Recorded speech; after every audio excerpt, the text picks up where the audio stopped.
J'ai été saisie d'une demande d'intervention de la part du maire du 20e, Éric Pliez. Merci. Alors pour ma part, je m'étonne que cette enceinte devienne le lieu où traiter des sujets locaux pour lesquels une réponse a déjà été apportée, mais cela alimentera mon rapport d'étonnement.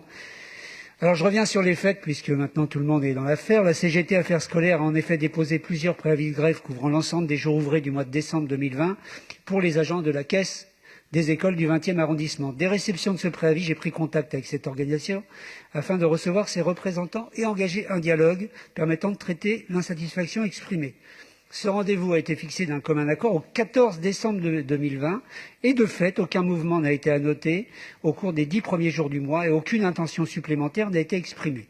Comme en pareil cas, tout un chacun aurait pu supposer que le syndicat attendait cette rencontre pour décider des suites de ce préavis. Le 11 décembre, 3 jours avant, une grève a été déclenchée qu'il aurait été possible de gérer sans difficulté majeure si un piquet de grève devant la cuisine centrale n'avait pas interdit la sortie des camions de livraison des repas dans les écoles, occasionnant par là de sérieuses difficultés d'adaptation pour permettre d'assurer dans des conditions difficiles le repas des enfants des écoles. Je me suis rendu sur les lieux pour ouvrir sans attendre le dialogue avec les grévistes. Le blocage a été levé 1h30 plus tard, ne permettant plus de livrer les repas prévus dans des conditions satisfaisantes. Je dois vous dire que le blocage de la livraison des repas des enfants est un précédent que rien ne pouvait laisser supposer.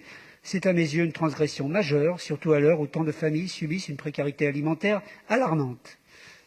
Face à cette situation inédite, les services de la direction des affaires scolaires a promptement réagi afin de trouver des solutions immédiates pour permettre la fourniture de repas aux enfants de nos écoles et collèges. Nous tenons à souligner le lien constant assuré avec la circonscription des affaires scolaires et ses équipes sur le terrain en cours de journée, par mail d'abord et par téléphone. Toutes les écoles ont été en mesure de servir un déjeuner certes dégradé, mais qui a permis que les enfants ne restent pas le ventre vide. Ceci grâce donc aux efforts de la communauté éducative dans son ensemble, ainsi qu'à la solidarité des caisses voisines que je remercie.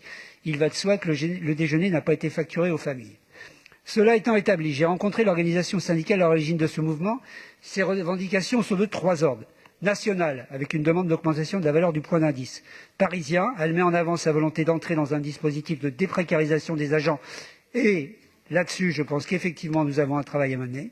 Purement local, avec des considérations liées à l'organisation du travail, l'application des règles et le climat social en général. S'agissant des questions de mon ressort, je crois important d'objectiver le ressenti et les éléments avancés par les uns et les autres pour démarrer un travail de concertation basé sur la confiance et la volonté de trouver des solutions satisfaisantes pour tous. Des contacts pris, il me semble que les choses soient en bonne voie.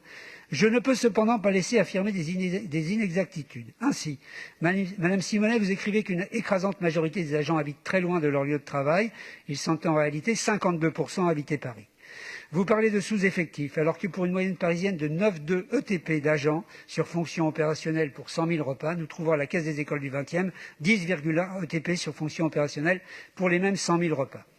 En tant que président de la Caisse des écoles du 20e, j'ai donc engagé un dialogue social que j'espère fructueux sur l'ensemble des questions RH. Je ne manquerai pas d'en faire rapport au conseil d'administration de la Caisse, duquel M. Didier et Mme Simonet, vous êtes membres. Je vous demande donc un peu d'objectivité et de patience. Merci. Merci à vous, Monsieur le maire.